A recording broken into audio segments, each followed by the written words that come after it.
आज का जो विषय है वो है विद्या और अविद्या।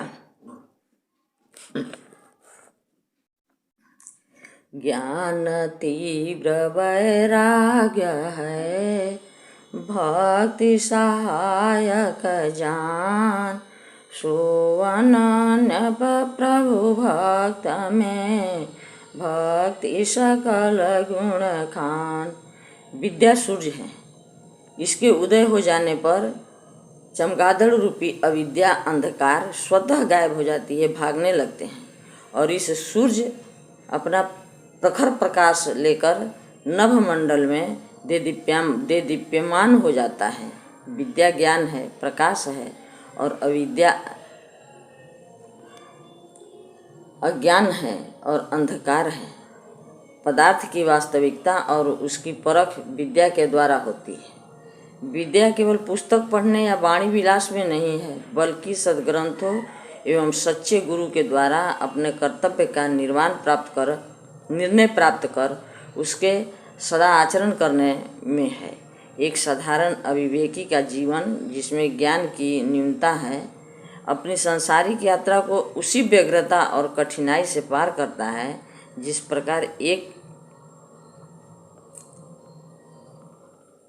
वाचकी विद्वान या वाचनिक ज्ञानों से अपने को पूर्ण भरपूर कर राग द्वेष मोह के कारण कर्म किच में धसी हुई अपनी जीवन की लदी गाड़ी को खींचने का प्रयत्न करता है। तो ज्ञानी और अज्ञानी में क्या अंतर है? अज्ञानी भी रोटी धोती का चिंता करता है और ज्ञानी भी वही करे। पहले ऋषिगण गुरुकुल में से पढ़कर निकलते हुए विद्यार्थी को इस बात की शिक्षा दिया करते थे कि तुमको कैसे रहना है।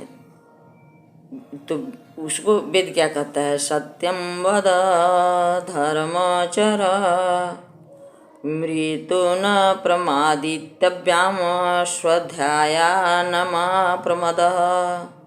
मनुष्य जीवन के कर्तव्य का ज्ञान जिसके द्वारा हो वही विद्या है। चारों फल जिस ज्ञान के द्वारा प्राप्त हो वही विद्या है।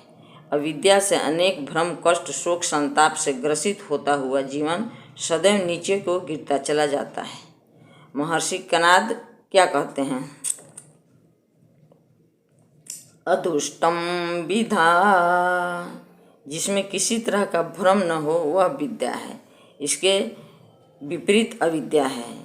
तो आगे क्या कहते हैं ऋषि? तदुष्टम ज्ञानम, जो यथार्थ ज्ञान नहीं है वह अविद्या है। संसार में हमें जितने भी कष्ट और परिताप सहने पड़ते हैं वे सब के सब अविद्या के कारण सहना पड़ता है। महर्षि कपिल ने इसी को कहा है ज्ञानान मुक्ति, यानी ज्ञान के द्वारा मुक्ति बंधन की निवृत्ति होती है। आगे देखिए फिर क्या कहते हैं?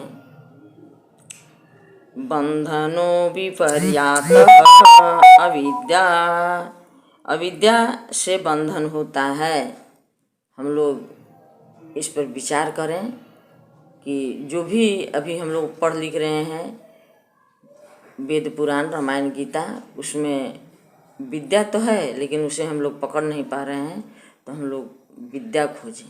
हम लोग सभी अभी अविद्या में हैं, अंधकार में हैं। बोलिए सद्गुरुदेव भगवान की जय।